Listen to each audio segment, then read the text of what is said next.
Last year, China recorded a historic population decline.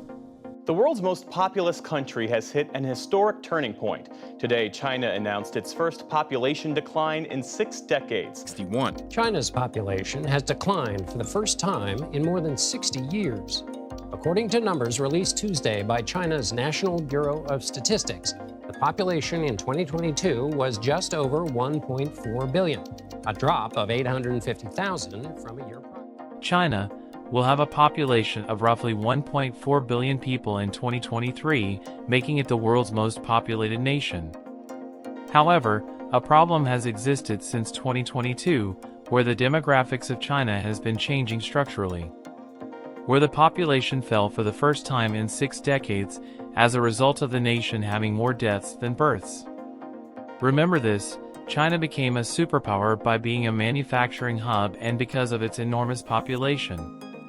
Manufacturing accounts for around 30% of the nation's economic output.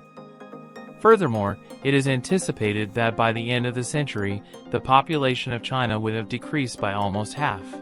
The policies of the Chinese government were cited by economists from all over the world as the cause of this catastrophe. So, in today's video, let's take a look into why China is facing a population crisis.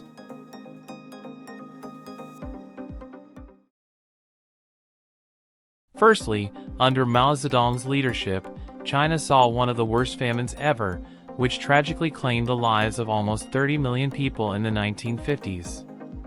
Examining the birth and death rate graph, which shows a dramatic rise in mortality, makes this devastating event clear. The population fell together with a fall in the birth rate. But a substantial baby boom happened, as is frequently the case following wars, famines, and other severe calamities.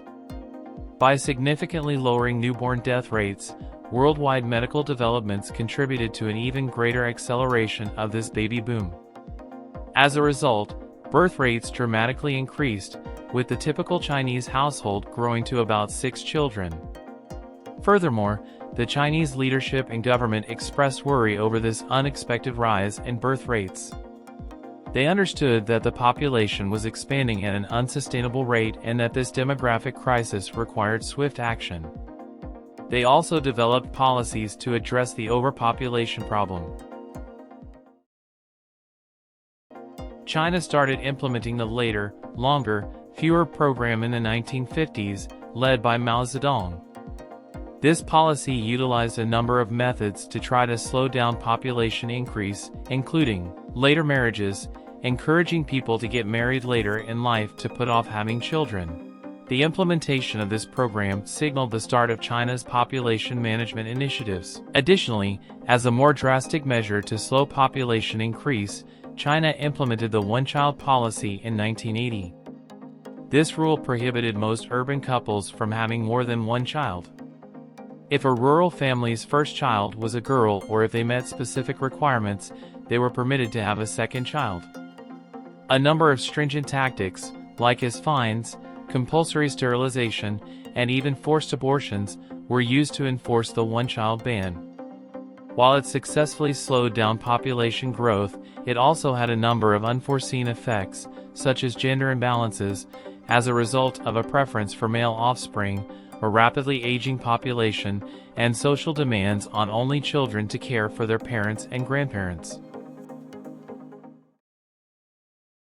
However, China started to loosen its family planning regulations in 2015 in response to the demographic issues the one-child policy had created. At first, a two-child policy was implemented, allowing couples to conceive a second child without having to fulfill any prerequisites. After decades of tight population control, China finally eased its regulations in 2021 to enable families to have as many children as they choose. However, Chinese society has already suffered harm as a result.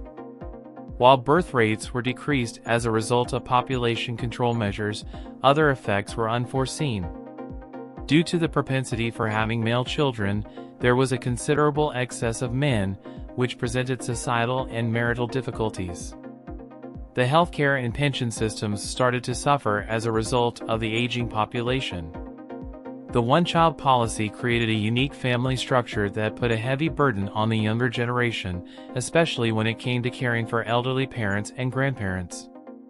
Now, considering China's continuously low fertility rate, which has now had significant effects on family structures and demographics.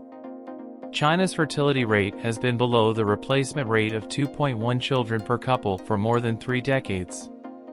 The 4-2-1 structure is a particular family form that is the legacy of the one-child policy, which was in effect from 1980 to 2015.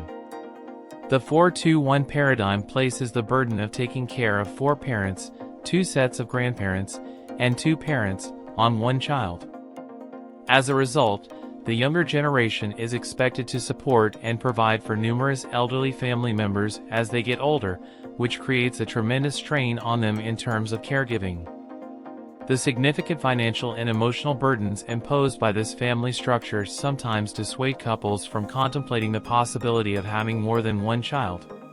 Larger families are discouraged in China in part due to the country's harsh economic conditions. For many families, the cost of living, which includes expenditures for housing, daycare, healthcare, and education, can be too high. Couples frequently put personal and professional goals ahead of starting a family as a result, which adds to the persistent problem of low fertility rates. The one-child policy's distinctive impact on family planning choices has persisted despite subsequent relaxations in population control laws, such as the switch to a 2-child policy in 2015 and the acceptance of any number of children in 2021. Addressing these demographic issues and promoting greater birth rates in China continues to be a difficult problem with many facets, including economic, cultural, and societal considerations. Taking everything into account, China's aging population and declining birth rate have broad economic repercussions that are varied. A large and productive labor force helped China's economy thrive for many years. Nevertheless, a number of problems arise due to a dwindling and aging population. First of all, the demographic transition endangers economic expansion. Reduced productivity and probable labor shortages in important industries are consequences of a declining labor force. This may impede innovation and economic growth, endangering China's position as a major global economic force. Second, income inequality is still a problem. Although China has experienced extraordinary economic progress, there is still enormous income inequality between urban and rural areas. This problem is made worse by the aging population because seniors frequently rely on meager pensions and social assistance, which could result in social and economic inequalities. Furthermore, China lacks extensive social safety nets to appropriately care for its aging population. The burden on healthcare and pension systems grows as more people approach retirement age, necessitating significant reforms and investments to safeguard the well-being of the elderly. China's demographic issues have huge repercussions on the world stage. The ability of the country with the largest population to maintain a strong military and economy has an impact on world geopolitics. Furthermore, the demographic changes in China are not unusual. Although China's population decrease is happening more quickly than those of other Asian and European nations, both continents are seeing population declines. The wider effects of this global trend towards population reduction include potential difficulties with labor shortages, economic stagnation, and pension sustainability in numerous nations.